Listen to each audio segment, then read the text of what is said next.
Time for another Soccer Down Here 1v1, and for this one we head to Gotham.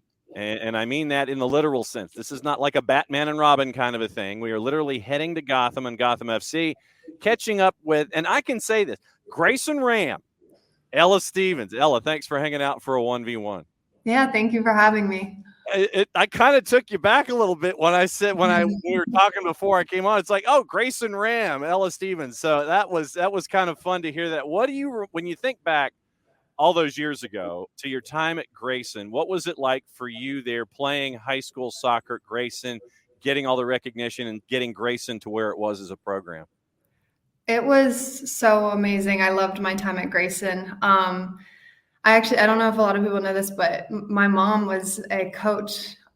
She was one of the community coaches, and she'd step in, and it was one of like the last times that she was my coach. So that was a special time for me. And, you know, also a lot of the girls that I played club with, there was like 3 on our high school team. So I felt like we had a great team, like training was so much fun and getting to play for the school. And then we ended up winning a state championship together. So a lot of good memories from Grayson soccer. Do you still keep in touch with any and all of them? And you still have like WhatsApp groups and things like that? Yeah, definitely. And actually, one of my really good friends growing up, she grew up in my neighborhood, Andrea Lascano, she is the head coach now at Grayson, which is crazy. There was a bit of a turnover, and Coach Bullock was expecting and has now moved on, and now Andrea's taken over. So getting to, you know, hear how she's doing in a new position there is always fun, and catching up with all the girls I used to play with. It's crazy. Like, we're all in different spaces, but always find time to catch up. So are you on Coach Lascano's speed dial now, or it's like, I gotta, you know, can she swoop you in for like a Zoom or something like that with the players if she's got something that she needs to have addressed? Yeah.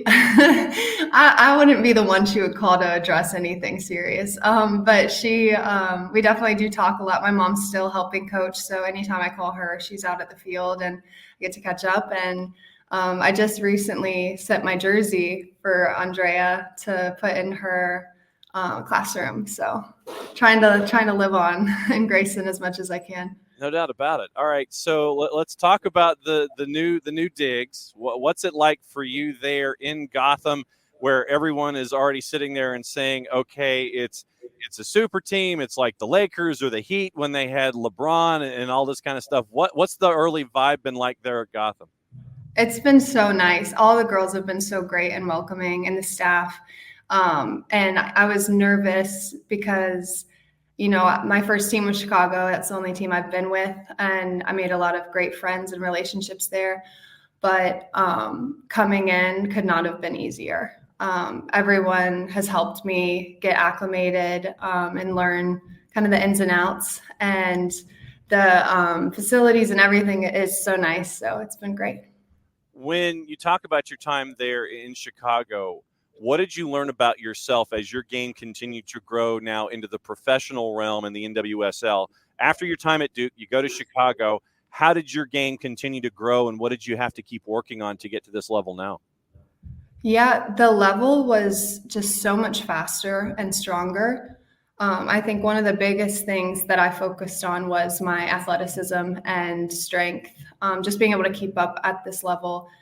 And yeah, I would say that was the biggest thing. I've spent 3 years just working on, you know, mobility, speed, keeping my body healthy, and able to compete at this level. And shout out to Carmen Del Mastro for helping me get through some of those off seasons and making me faster and stronger. So.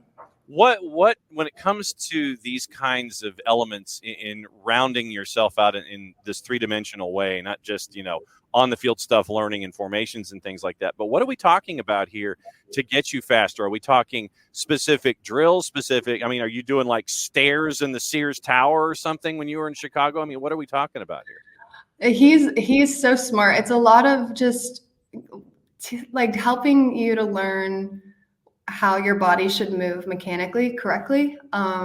If you saw me run before Chicago, I had terrible running form. I was pretty like heel dominant. So it's like small things, tweaking, and then just the fitness as well, just building up your strength and being able to play at this level for 90 minutes.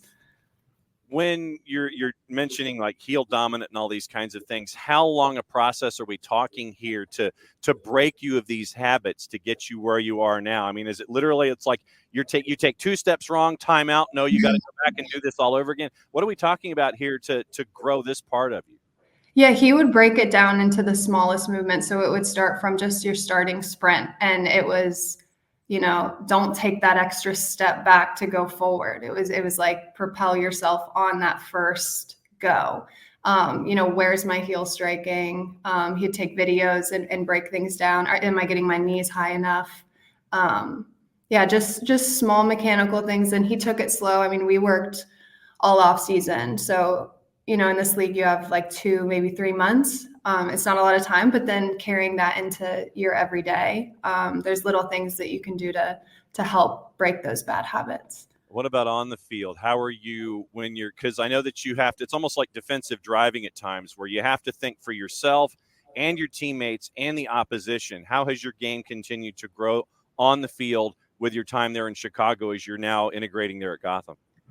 Yeah, before Chicago, I never really played the 9. I was more of an 8 or 10, so I sat lower back. So I had to grow on the field as well. Just at the 9, a lot of the times where you're receiving it back to pressure, you usually have a lot on you, like from behind, and you've got to be able to hold the ball up. So I'd say that was one thing that I've definitely had to work on and change in my game, and also having my first thought be like getting in behind the defense. Like I've liked to always get the ball at my feet and kind of set play. And I think I've had to evolve into someone who makes runs and might not always get that ball, but it'll open up space for, the next person coming in. When it came to you and your initial love of the game in and of itself, we all had posters on our wall. I mean, for me growing up, in the days of black and white television, I had, folks on my wall that were the Sports Illustrated posters and things like that. Who are the posters on your wall growing up? I had a Mia Hamm jersey that my parents got me for Christmas one year, and it was signed. I don't know if she signed it. They might have signed it. But in my head, she signed it. And I had that framed up on my wall, and I was always watching. YouTube back then isn't what it is today, but there was like 5 or 6 kind of highlight reels of Mia Hamm playing that I've probably seen a million times. And then we would watch the EPL, me and my mom and dad. And I loved watching Man U and obviously like Ronaldo, Nani, Giggs. But I really liked watching Scholes. Like I felt like what he did was it wasn't obvious, but like if you know soccer, like the things he was doing was not easy, and he made them look very easy. And also, of course, Ronaldinho, like highlights. I loved like the flair and the fun and making the game something fun to watch. So did you at any point ever have like the hair of Ronaldinho? Did you ever want to model it up and sit there and have it kind of flowing in the breeze and wear the Barca jersey and all that? I was a pretty like messy ponytail, like throw it back. Hair in the wind kind of. Yeah, no, I didn't have the flair like him with my hair. I didn't put too much effort into it. You ever feel like busting out some Ronaldinho at practice or anytime when you're just kind of messing around, sit there and do like 360, stand on the ball, do a 360, try to do a Rabona on somebody, anything like that? Yeah, when I'm allowed to, when it's not too serious, I love to try to do that stuff. All right, so if you had your favorite starting 11, if you were a part of your favorite starting 11, and you could name any player, and it looks like there's probably going to be a Ronaldinho and a Scholes and a Giggs and a CR30 and a CR38 on there, CR7 who's now 38 years old. Give me the Ella Stevens starting 11 with you in the starting lineup. Who would you surround yourself with? Oh wow. Okay. This is tough. I might need a second. I definitely it'd be me, Scholes, and De Bruyne in the middle. Okay, playmakers, got that. All right, so that's your middle. So are you going 4-3-3 or what are you doing? 4-3-3. Okay, so what's your back line? See, backline, that's not something I ever pay attention to. But I will say, I would have Carla Overbeck, center back. Okay. I'd have, who else? I'd have Tatum Milazzo on the left. Okay. I'd have, oh, you really put me on the spot. I feel like I'm blanking. Okay, so you got a center back and a right back. That's it. We're gonna play a 2-6-2. There you go. Up top, I'd have Marta. Okay. I'd have Messi. Okay. And I loved watching. And I might butcher her name. Christiane. Yeah, Christiane. Yeah. Yeah, I loved watching her play when I was younger. So I'll have her up top as well. All right. You got two spots. You got 2 spots left. You're going to play your 2-6, or what are you going to do? You got a center back and a right back. Are you going to just move everybody forward and go all gas, no brakes FC? Yeah, that's what I'm going to do. I need, let's see, 2 more forwards. Uh-huh. I mean, gotta throw Ronaldo in there somewhere. All right. Ronaldo and Neymar. All right. So heavy Brazilian team. Nothing wrong with that. But now the problem is that, Messi's going to want the ball. And so and Cristiano Ronaldo is going to want the ball. So if you've got the ball and you're in transition and you're in the attacking third and they're both calling for it, where do you go first? Messi. There you go. You got to go Messi. As someone who is also Team Messi, I had to ask you that question. Another couple minutes here with Ella Stevens now up at Gotham FC. Have you had the chance to sample anything outside of like, okay, here's my place, here's practice, here's camp? Have you had the chance to sample anything, restaurants, anything like that? So I did. I went to Chatham Sub Shop. Okay. Amazing. All right. It was incredible. What'd you have on it? I had a turkey and provolone on white, and I did lettuce, tomato, onion, oil, vinegar, salt, pepper, banana peppers, pickles. There's some spice in this sandwich. Okay. And I think it kind of relates to your play too, so I can understand the idea of the spice in the sandwich and the spice in the play. Difference. Have you done the pizza comparison yet? I haven't, and I'm trying to avoid that. I haven't done that yet. But when I get back, I'm definitely going to go straight to the city and try to find a good piece of pizza. All right. So when it comes to the NWSL this year, obviously going from Chicago to Gotham, when you look at the competition, Bay FC's not messing around. Portland's not messing around, bringing in talent. It looks like it's going to be Super Teams West, Super Team East with you and what's going on at Gotham. When you look at the league and how it has grown over the last couple of years, what's it been like for you to be a part of the league as it has progressed? It's been really special. Growing up, it was not what it is today. So it makes me happy that kids today have an avenue.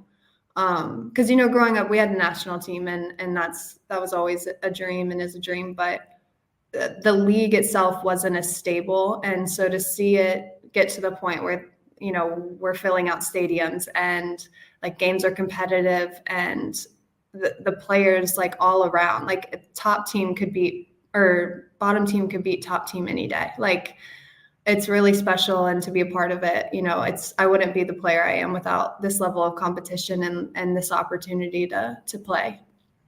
Does it feel like the regular season is 5.5 weeks away right now? No, it doesn't. I don't know what it feels like. I don't know what day it is. It's preseason. I'm trying to get through today. And so, what's the last thing that you've learned on the pitch that you've been able to carry forward? Whether it was in practice a couple days ago, what was the last fresh lesson that you learned about what's going on with you on the pitch that you've been able to carry forward? Was there something in class that stayed with you the other day? The last lesson, just getting my feet set, I think, before I shoot, and focusing. Like a lot of the times when I get the ball, I'm excited, especially when I know I'm about to shoot. So it's just kind of like settling that down, and taking a breath and finishing and not doing it under like stress or a rush. Yeah. Really looking forward to seeing how things are going on. Season kicks off March the 16th in the NWSL, and Ella has gone from Grayson to Gotham. That's where we are here. Ella, thanks for hanging out with us for a Soccer Down Here 1v1. We'll be keeping an eye on you up there. Good luck this season. We'll be keeping an eye on things. We'll catch up with you soon. All right. Thank you so much.